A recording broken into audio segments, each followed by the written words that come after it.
itu bisa menjadi bermasalah. Tapi poin awal yang kita mau sampaikan, ketika kita mau memberi makna, langsung memaknai. Kita harus masuk pada wilayah interpretasi dulu, pada proses memahami dulu, baru bisa memberi makna yang lebih dalam.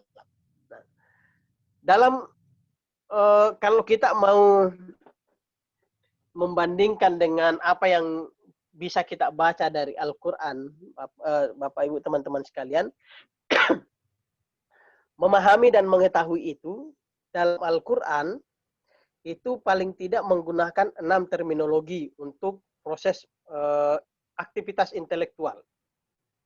Mengetahui, memahami itu kan aktivitas intelektual. Dalam Al-Quran itu kita akan bisa menemukan ada 6 tahapan atau 6 anak tangga aktivitas intelektual kita. Yang pertama, itu ada yang disebut dengan ya'kilun. Ya'kilun itu adalah proses berpikir. Proses berpikir dan outputnya itu adalah pengetahuan. Mengetahui. Berpikir itu outputnya adalah mengetahui. Yang kedua, ya'lamun. Kalau ya'lamun ini sudah lebih tinggi sedikit dari ya'kilun. Tapi dia outputnya masih pengetahuan. Jadi kalau tadi ya'kilun itu mengetahui, maka ya'lamun itu outputnya adalah pengetahuan. Sudah lebih tersistematis pengetahuannya. Anak tangga yang ketiga, itu ada yang disebut dengan yatafakkarun. Yatafakkarun atau berpikir kritis. Kalau ya'kilun tadi itu berpikir biasa, tapi yatafakkarun itu adalah berpikir kritis. Kemudian ada yafkahun. Nah, nanti yang menarik itu gini. Antara yatafakkarun dan yafkahun itu sama-sama berpikir kritis. Bedanya adalah kalau kita mungkin teman-teman juga banyak mendengar uraian Prof. Nasar. Prof. Nasar itu ketika menjelaskan tentang Iqra, dia mengatakan ada orang yang sekedar Iqra, tapi ada yang Iqra bismi rabbik. Nah, yatafakkarun itu adalah orang yang melakukan Iqra. Tapi yatafakkahun itu orang yang melakukan Iqra bismi rabbik. Maka itu Nabi ketika mendoakan salah seorang sahabatnya, Nabi tidak mengatakan Allahumma fakkirhu, berikan dia kecerdasan dalam agama, tapi Allah mengatakan Allahumma fakkihhu fiddin. Fakih itu dari kata yatafakkah. Artinya cerdas secara intelektual, tetapi juga dia membaca ada kehadiran spiritual dalam proses berpikirnya. Itu yatafakkahun. Nah, outputnya apa? Yatafakkarun dan yatafakkahun itu outputnya adalah irfan. Kalau ya'kilun dan ya'lamun tadi outputnya itu adalah ilm. Kalau yatafakkarun dan yatafakkahun outputnya itu adalah irfan. Yang kelima, anak tangga yang kelima ada yang disebut dengan yatadabbarun. Yatadabbarun dan puncaknya nanti adalah yatadzakkarun. Apa poinnya di sana? Di sana adalah perenungan. Perenungan. Outputnya adalah kesadaran. Dan dalam bahasa Al-Quran disebut dengan hikmah. Jadi output dari yatadabbarun itu dan yatadzakkarun itu adalah hikmah. Jadi aktivitas intelektual kita itu.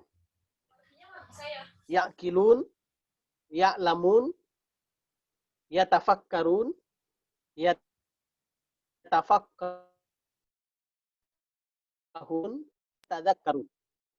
Nah, kaitannya dengan tadi, memahami dan mengetahui, orang yang baru mengetahui itu paling tidak dia berada pada ya'kilun dan ya'lamun. Tetapi orang yang sudah mulai masuk pada proses memahami, dia mulai berpindah pada yatafakkarun. Bukan hanya sekedar tahu, tapi dia mulai berpikir kritis. Nah, itu makanya kenapa seni memahami itu menjadi penting dalam dunia kita, termasuk di Al-Quran. Kemudian kita juga ingin menegaskan sejak awal bahwa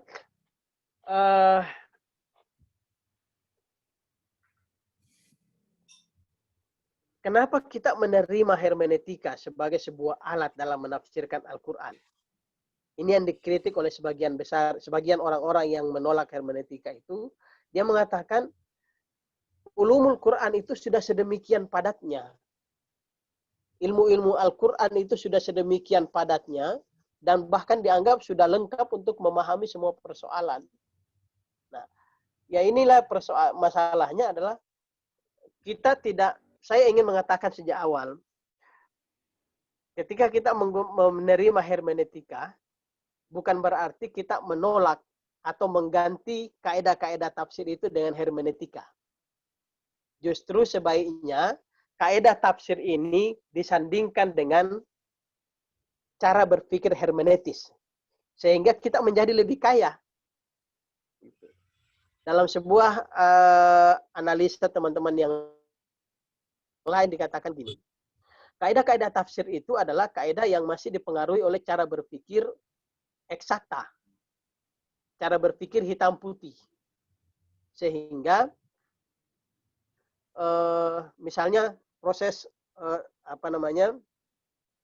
nasikh mansuh, ayat yang terhapus dan yang menghapus. Jadi metodologinya adalah metodologi hitam putih. Ayat ini udah terhapus, maka tidak dipakai lagi. Dan ayat ini yang menghapus, itu yang dipakai. Atau misalnya definisi tentang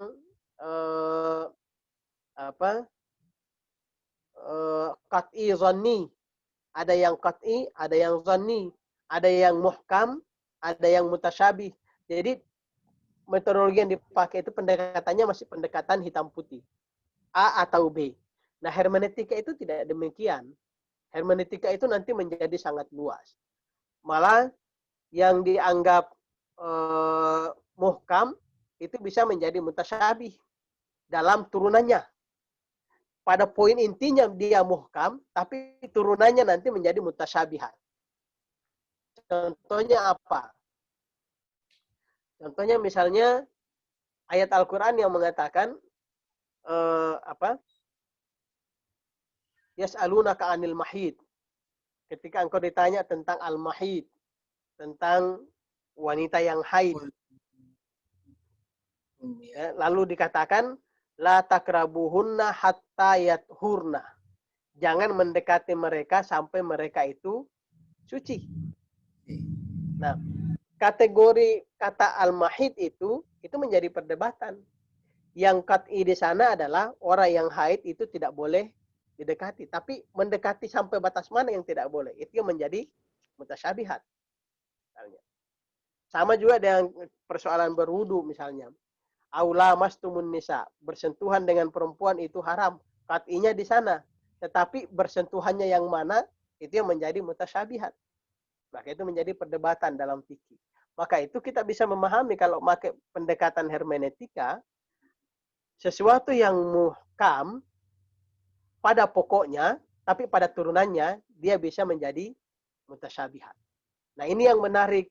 Kemudian yang membuat nanti, kalau kita berpikir secara hermeneutis, kita akan sangat bisa menerima sekian banyak perbedaan. Karena memahami bahwa bahasa kaidah-kaidah itu selalu turun. Nah, sebagian mengatakan kaidah-kaidah tafsir yang ada itu, terutama pada persoalan-persoalan kekinian, karena kaidah tafsir ini kan dibuat sudah sedemikian lama, maka diperlukan kaidah-kaidah baru untuk bisa menerjemahkan persoalan sosial atau social science di kehidupan kita sekarang. Disitulah hermeneutika itu menjadi diperlukan dalam dunia tafsir. Nah, kita masuk lebih rinci tentang apa poin besar dalam dunia hermeneutika. Poin besar dalam hermeneutika itu adalah teks. Nah, teks. Tapi apa yang dimaksud dengan teks? Pada masanya Selmacher misalnya, teks itu adalah kalimat-kalimat suci atau teks-teks suci. Tetapi belakangan itu dikembangkan bahwa teks itu bukan hanya yang bersumber dari kitab suci, tetapi segala sesuatu itu adalah teks. Simbol-simbol itu adalah teks. Maka itu misalnya John Watkins, seorang filosof juga mengatakan bahwa kita ini tidak bisa lepas dari dunia simbol. Kita ambil contoh misalnya bagaimana simbol itu menjadi begitu penting. Teman-teman mungkin pernah memperhatikan ketika ada gambar Wali Songo, 9 wali itu. Apa yang menarik dari tampilan gambar 9 wali itu?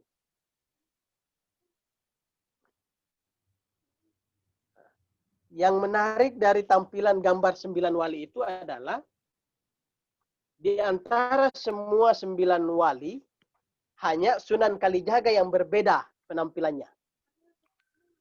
Gitu.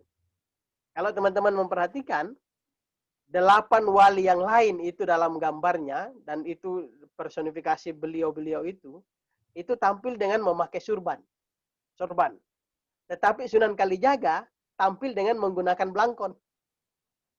Itu simbol. Dan itu memberi banyak makna, memberi banyak meaning. Kita ambil contoh lagi misalnya. Bagaimana Masjid Menara Kudus. Yang di depannya ada gapura yang bernuansa Hindu. Atau Masjid Demak. Yang atapnya itu sangat erat, sangat dekat dengan Jawa misalnya. Atau Masjid Cengho yang menampilkan nuansa Chinese. Itu semua adalah simbol yang memberi makna.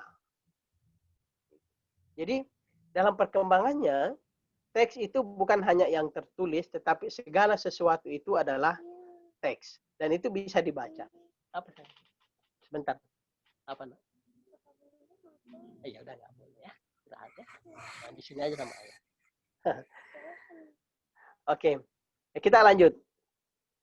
Nah, karena itu ketika kita bicara tentang teks, maka di sana ada 3 komponen yang terlibat secara aktif untuk melahirkan sebuah makna.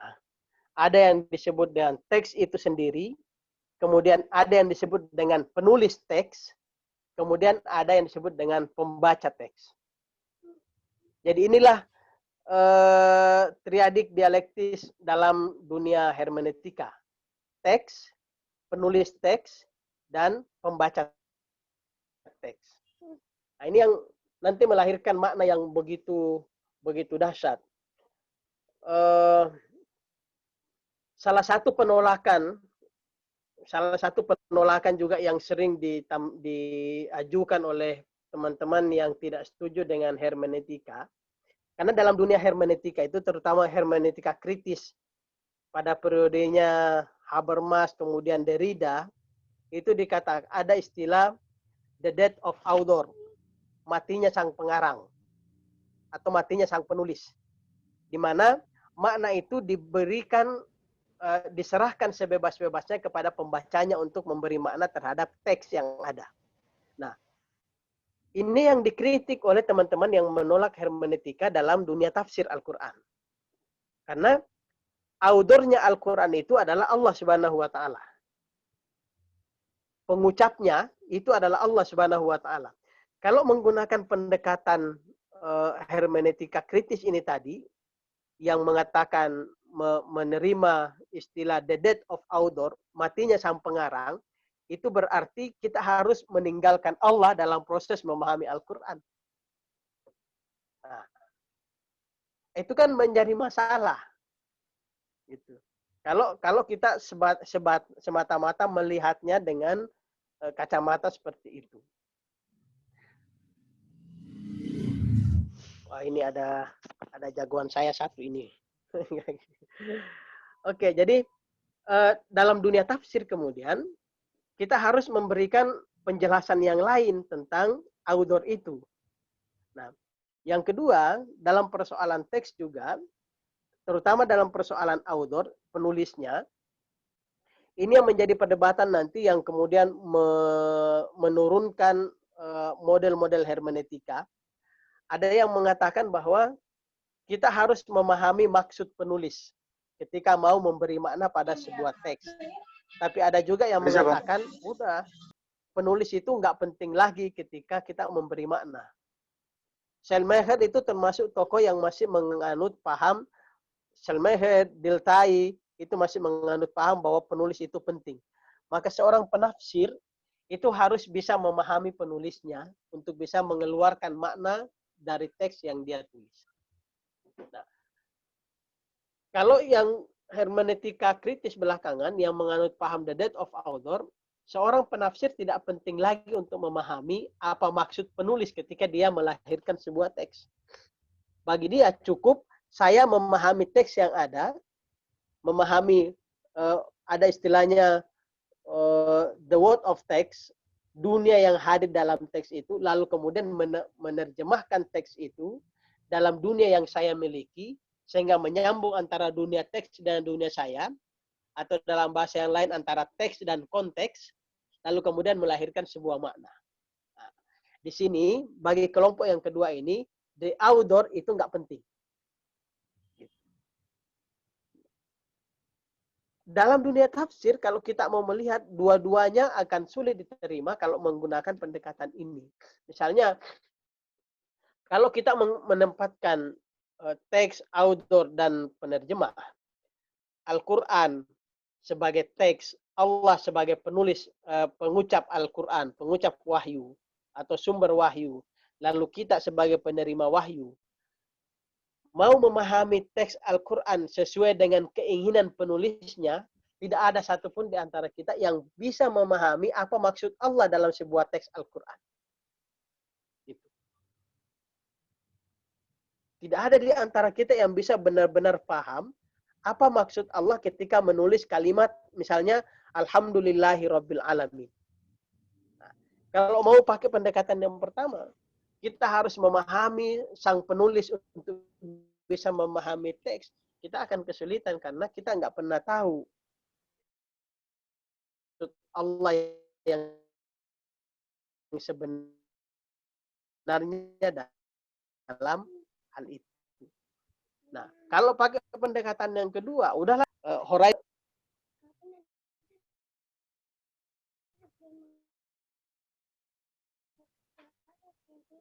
Oke, bentar ya. Nah, kalau pakai pendekatan kedua, ada horizon of text atau world of text, dunia yang melatar belakangi lahirnya sebuah teks, lalu ditarik pada konteks kita sekarang, lalu meninggalkan sang penulis, maka orang juga mengkritik masa lalu meninggalkan Allah Subhanahu Wa Taala.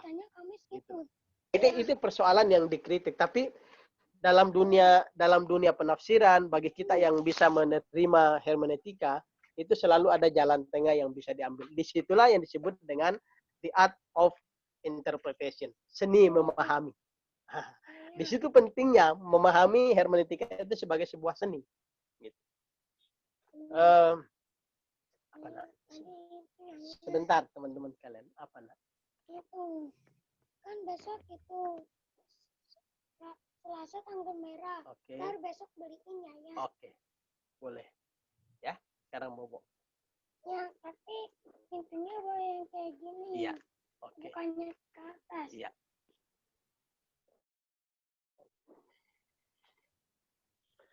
Itu juga interpretasi.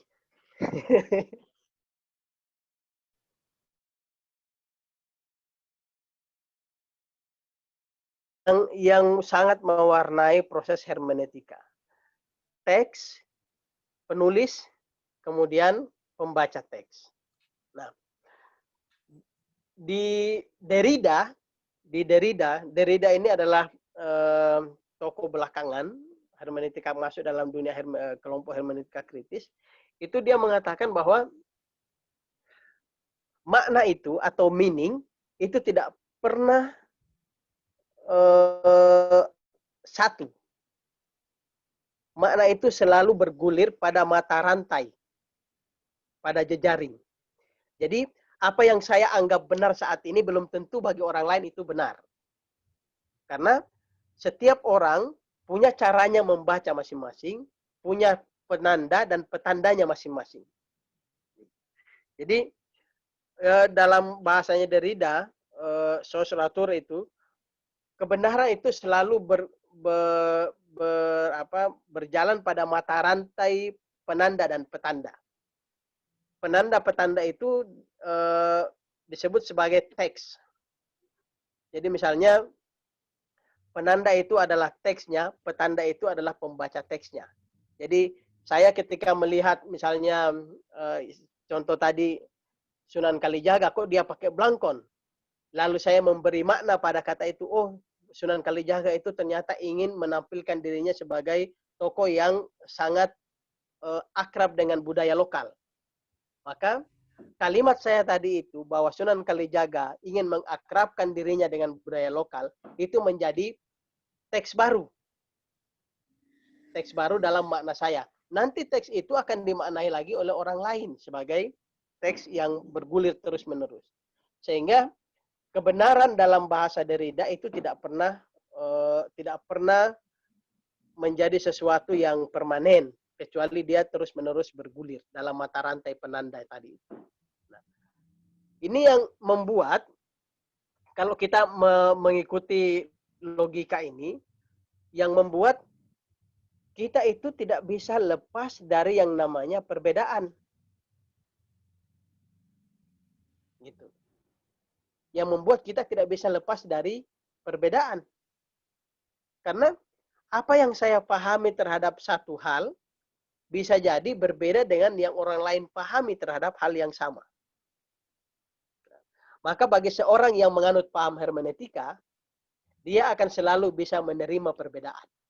Dia tidak akan mencaci maki orang lain yang berbeda pendapatnya dengan dirinya karena dia paham orang lain punya mungkin berbeda dengan dia. Orang lain punya wawasan terhadap dunia teks, terhadap teks yang dia baca, dunia yang dia baca dari sebuah teks mungkin berbeda. Contoh misalnya gini, kita ambil yang paling aktual misalnya. Orang yang sangat senang dengan Presiden Jokowi, ketika dia membaca Jokowi, maka yang lahir itu adalah semua kalimat yang baik tentang Jokowi. Tapi orang yang tidak senang dengan Jokowi, yang lahir dari dia itu adalah semua ketidaksenangan dia terhadap Jokowi.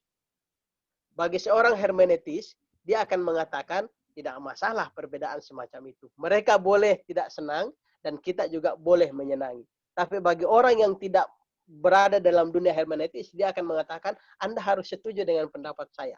Tidak boleh tidak. Ini yang banyak terjadi sekarang.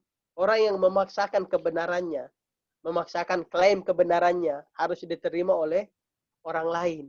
Karena menganggap kebenaran itu hanya satu. Sementara dalam dunia hermeneutika, kebenaran itu tidak satu, tapi kebenaran itu terus-menerus bergulir dalam mata rantai penanda. Dia bergulir dalam kemampuan seorang pembaca untuk menafsirkan sebuah teks. Dia bergulir dalam dunia yang berbeda yang dipahami oleh setiap pembaca. Dia bergulir dalam wawasan penulis ketika dia menuliskan sebuah teks. Jadi, makna itu kemudian tidak menjadi satu. Bagi seorang hermeneutis, makna itu tidak menjadi satu. Makna itu selalu beragam. Nah, mari kita coba melihat Al-Quran. Teman-teman sekalian, sering kita mendengar misalnya ungkapan, ayo kita kembali kepada Al-Quran. Ketika berdebat ya, ada persoalan, udahlah, kita kembali saja pada Al-Quran. Pertanyaannya sekarang, Al-Quran yang mana?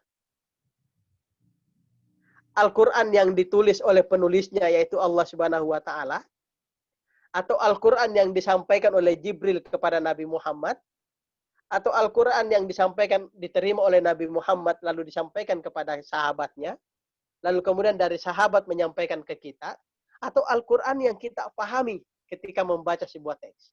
Al-Quran yang mana yang kita maksud ketika mengatakan, ayo kita kembali kepada Al-Quran. Gitu. Karena belum tentu, teman-teman sekalian, Al-Quran yang saya pahami, itu sama dengan Al-Quran yang diterima oleh Nabi Muhammad dari Jibril. belum tentu sama dengan, apalagi dengan yang ada pada Lauhil Mahfuz, pada wilayah Tuhan. Maka itu kita bisa mengatakan Al-Quran yang kita maksud itu sebenarnya adalah interpretasi kita terhadap Al-Quran. Ayo kita kembali kepada Al-Quran. Kita ambil kasus lama lah. Al-Ma'idah ayat 51 diterjemahkan sebagai pemimpin. Ayo kita kembali kepada Al-Quran. Al-Ma'idah harus diterjemahkan sebagai pemimpin. Kata siapa? Al-Ma'idah 51 itu harus diterjemahkan sebagai pemimpin. Itu adalah interpretasi. Itu adalah proses memaknai. Dan siapa yang memaknai? Apakah sama dengan saya yang membaca ayat yang sama? Apakah makna yang saya lahirkan itu sama? Maka kalau kita mengatakan, ayo kita kembali kepada Al-Quran. Al-Quran yang Anda pahami atau Al-Quran yang saya pahami? Ya kan? Karena itu bagi seorang hermeneutis, dia akan mengatakan, mari kita kembali pada keyakinan masing-masing. Tidak ada sesuatu yang pasti. Dalam Al-Quran pun tidak pasti. Yang ada adalah interpretasi. Yang ada adalah pemahaman.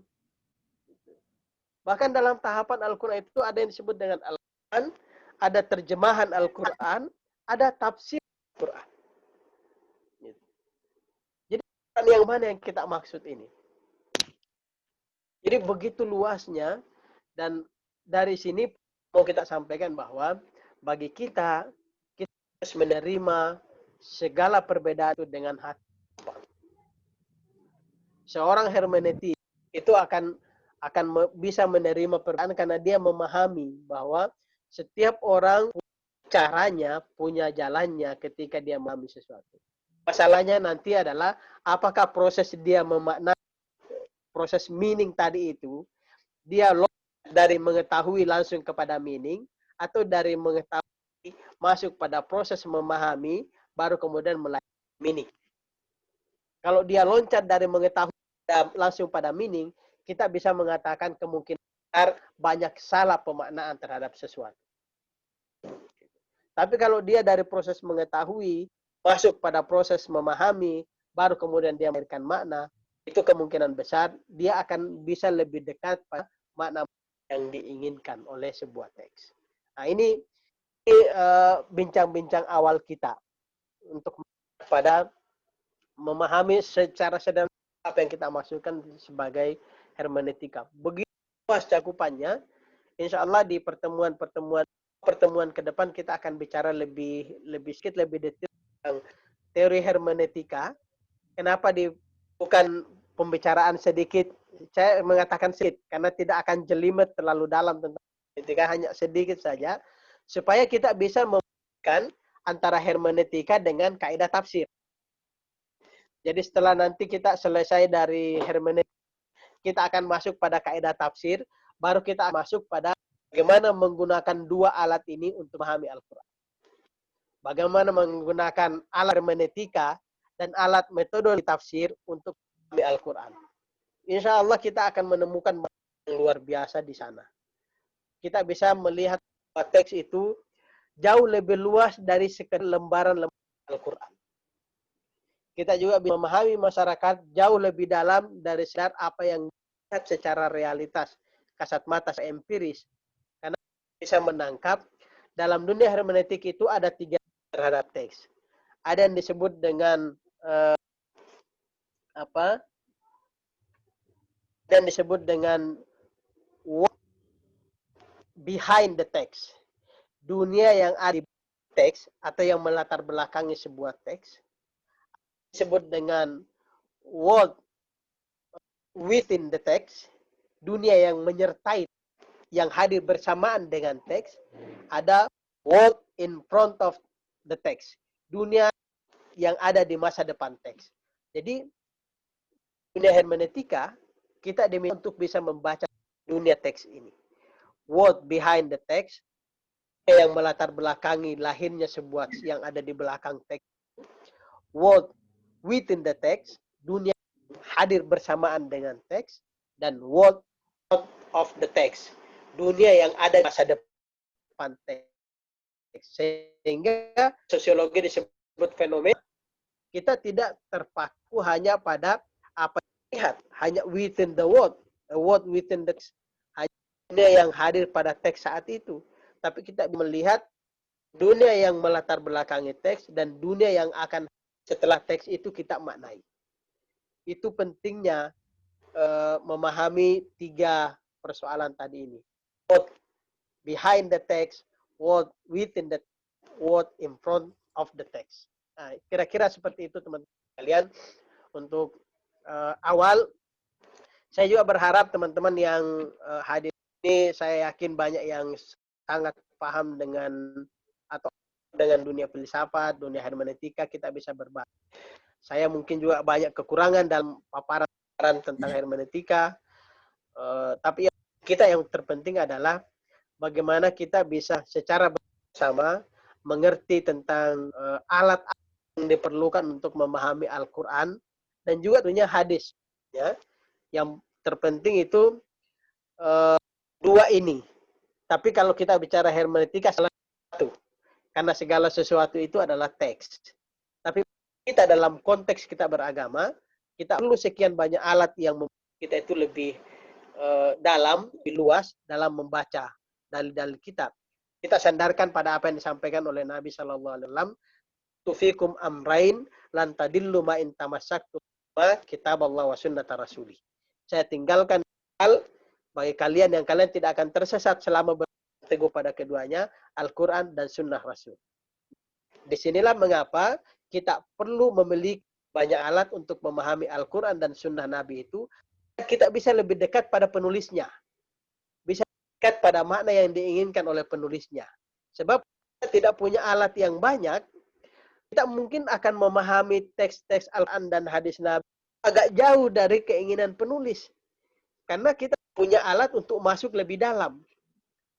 Dan nanti saya akan menunjukkan ke teman-teman bagaimana pandang hermeneutika itu membuka teks Al-Quran itu sedemikian lebarnya, lampaui yang tertulis. Banyak sekali contoh ayat Al-Quran yang bisa kita, Al-Quran yang tertulis, kita bisa membacanya jauh lebih luas dibanding apa tertera dalam lembaran-lembaran kitab suci ketika kita menggunakan pendekatan-pendekatan. Tentu saja saya mengatakan menggunakan dua alat ini jangan meninggalkan qawaidut tafsir ketika menafsirkan Al-Quran. Kita perlu menggunakan metodologi hermeneutika untuk memperkaya cara pandang kita terhadap tafsiran terhadap Al-Quran. Saya kira itu teman-teman sekalian. Saya masih belum mendengar suara teman-teman. Jadi saya minta maaf. Mudah-mudahan di pertemuan berikutnya kita bisa lebih dialogis, bisa lebih banyak berdiskusi. Kalau ada yang ingin ditanyakan atau saya diskusikan, mungkin bisa lewat teks message yang ada di bawah. Host mungkin bisa memfasilitasi untuk itu. Dari saya untuk sementara itu, mudah-mudahan ini bermanfaat buat kita semua. Assalamualaikum warahmatullahi wabarakatuh. Waalaikumsalam warahmatullahi wabarakatuh. Terima kasih Ustadz. Akhirnya lancar juga ya. Ya. Oh, suara saya nggak ada? Ada tat.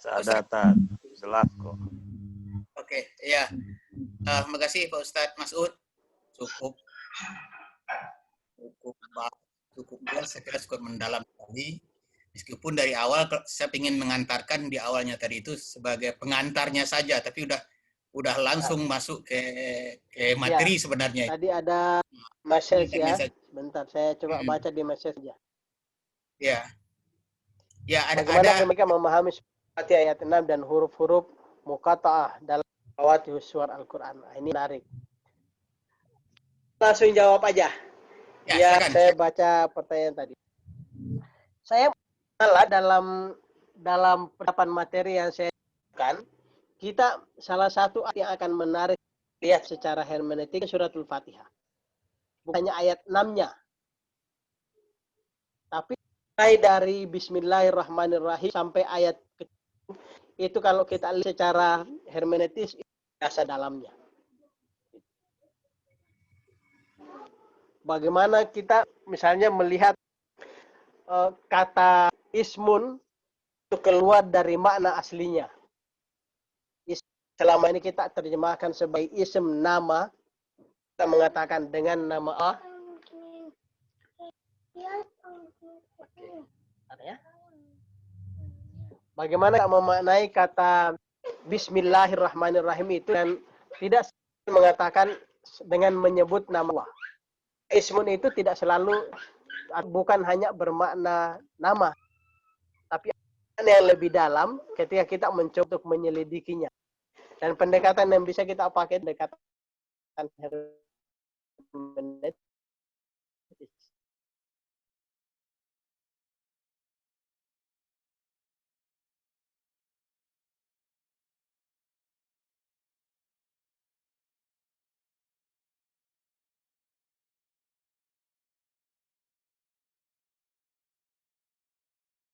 Sebelum dan sesudahnya apa? Mana? Mengapa Ar-Rahman Ar-Rahim? Mengapa Allah menggunakan kata Malik? Lalu kemudian berkata Iyyaka na'budu, Iyyaka nasta'in. Itu menarik sebenarnya. Kalau ayat 6 itu kan bicara tentang sejarah masyarakat sebelum Islam. Siratal ladzina an'amta 'alaihim ghairil maghdubi alaihim waladdallin. Itu atau ihdinas siratal mustaqim siratal ladzina. Jadi ini yang menarik. Salah satu yang akan nanti bahas, saya kira tidak dijawab di malam ini. Saya akan mencoba untuk teman-teman untuk melihat surat Fatihah itu secara lebih dalam dengan pendekatan hermeneutis tadi. Bagaimana Fatihus Suwar? Nah, itu juga termasuk. Itu yang tadi kita sampaikan. Fatihus Suwar itu sampai penafsir yang hebat sekalipun banyak yang mengatakan Wallahu a'lam bima. Allah yang tahu apa maksudnya itu. Alif-Lam-Mim. Ada yang menjemahkan Yasin itu dengan Muhammad sallallahu alaihi wasallam. Tapi ada juga yang tidak berani menerjemahkan dengan itu.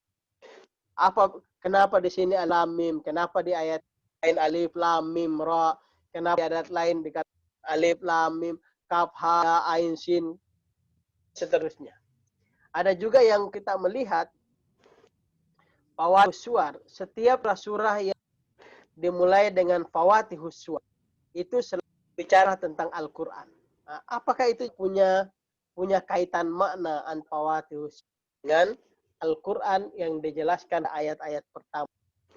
Misalnya Yasin wal Qur'an Hakim, Alif Lam Mim Zalikal Kitabu. Semua bicara tentang Al-Qur'an.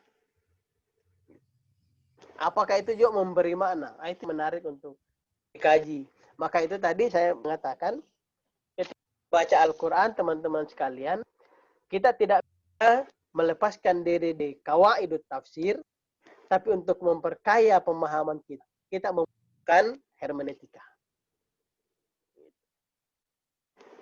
Tapi ya nanti pada pertemuan-pertemuan datang, saya ingin mengajak kita untuk membaca ayat Al-Quran, lalu kemudian mencoba untuk menyelami dunia yang tersembunyi dari teks Al-Quran itu. Saya kira itu.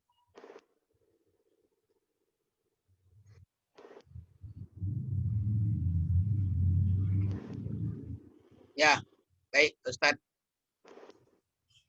Bapak Ibu teman-teman, ada yang mau menanya langsung? Silakan diangkat tangannya di Andres. Oke, baik.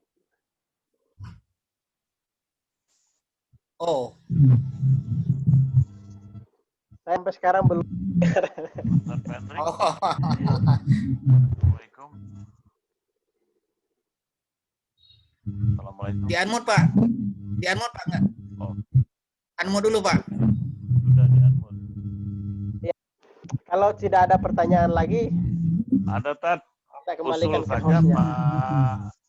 Pak Ustadz Mas'ud, usul saja kalau terdengar suara saya, kalau boleh tambahkan lagi satu tokoh karena ini ada kaitannya dengan mukjizat, kemudian mitos. Kalau bisa masukkan juga Rudolf Bultmann itu demitologisasi hermeneutiknya dia. dalam pembahasan tokoh nanti kalau berkenan, Ustaz. Rudolf Bultmann. Saya pakai laptop dulu, cuma mudah-mudahan. Kita dengar, Pak. Assalamualaikum. Halo. Halo. Pak Ustadz dengar, Pak? Oh, Pak Ustadz Masud nggak dengar, Pak. Nggak terdengar ya. Nah, Tulis di chat, Pak. Tony di chatting tadinya langsung dijawab. Tulis di chatting, chat langsung ke beliau, ke Pak Ya, Ustadz. nanti tidak apa-apa, nanti pada pertemuan yang akan datang itu masih panjang itu pertemuannya dari tadi dibilang dari Schleiermacher, William Dilthey, itu belum Martin Heidegger, Gadamer, terus ada Paul Ricoeur, Saya Habermas. belum mendengar, Pak. Iya. Bentar, saya cuma masuk dari bentar Baru. ya. Bentar. Kalau bisa masukkan juga Tat itu Pak Ustadz Masud. nggak dengar, Pak. Nggak dengar, Pak. Pak Ustadz Masud nggak Rudolf Bultmann Ustadz. Tulis di chat, orang nggak denger. Tapi nanti aja, nggak apa-apa. Sambil jalan masih panjang itu. Silakan Ustadz Pendrik. nggak dengar. Pak Ustadz Masudnya nggak dengar. Dia Ya, mungkin mau untuk akan nambahkan lagi. datang aja untuk ke depan aja nanti pada saat pertemuan yang akan datang nanti akan saya sampaikan ulang karena ini kan dia nggak dengar karena itu masih panjang. Itu cuma usulan saja. Kalau dia kali ini tidak dengar nanti akan saya ulang itu usulannya.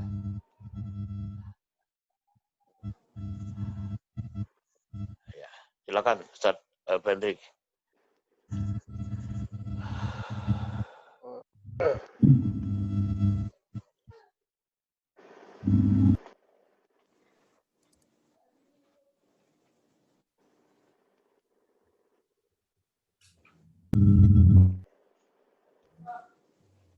Mudah-mudahan pertemuan berikutnya lebih lancar lagi.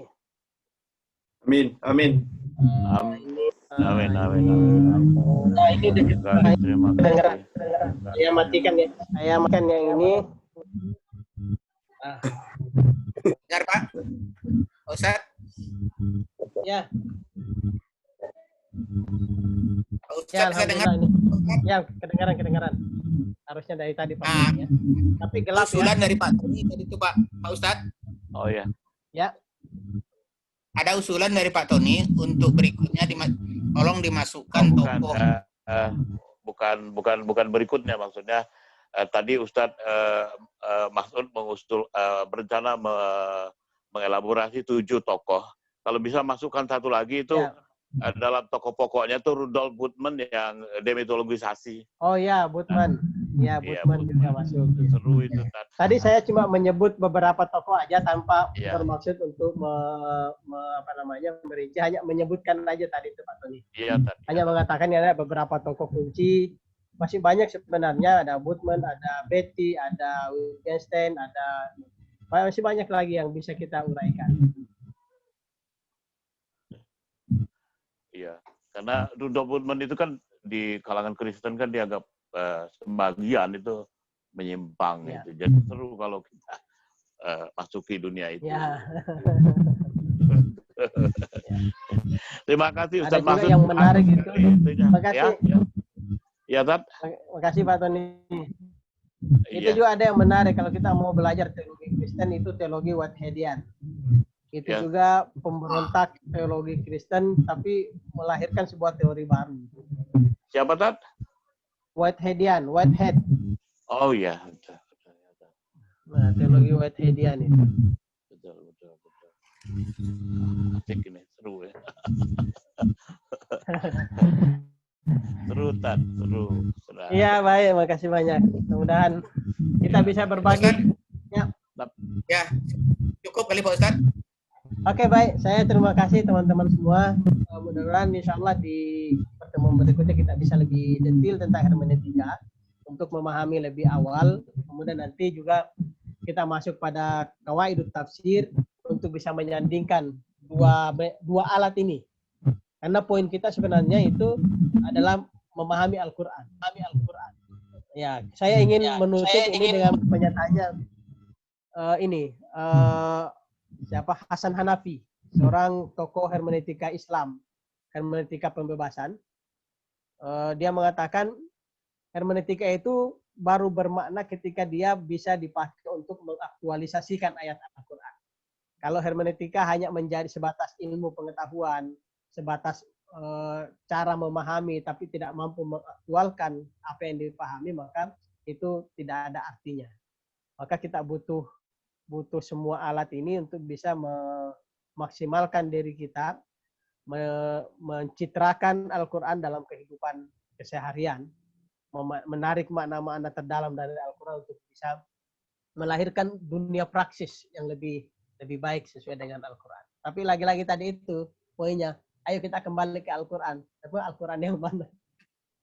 Al-Quran menurut siapa? Oke, saya kira itu. Terima kasih banyak. Terima kasih Ustaz Masud, terima kasih. Baik, sama-sama. Ya, langsung kita tutup aja deh ya Pak Ustadz. Baik, makasih banyak. Jadi itulah Bapak, Ibu, teman-teman yang dimuliakan Allah.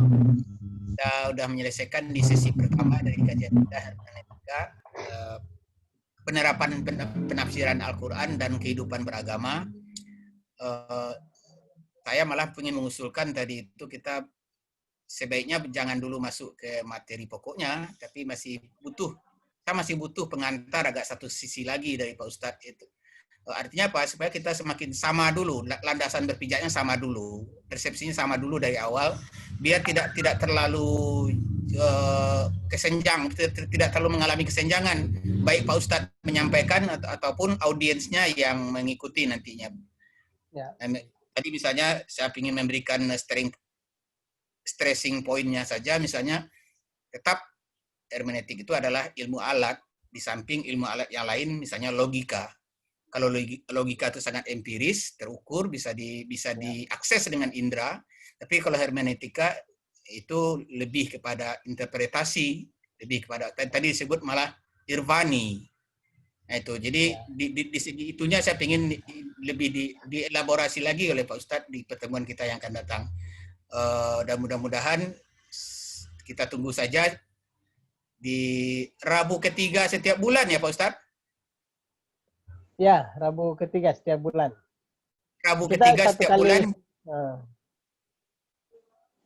Oh ya, nanti menambah frekuensinya lebih mudah Pak. Mungkin Rabu ketiga setiap bulan pukul 19:30.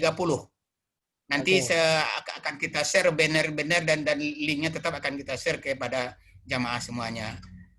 Saya kira itu untuk sesi pertama. Mudah-mudahan di sesi berikutnya kita akan dipermudah lagi oleh Allah untuk baik perangkat ataupun audiens banyak lagi. Dan silakan Bapak-bapak, Ibu-ibu, teman-teman semuanya, sekira itu.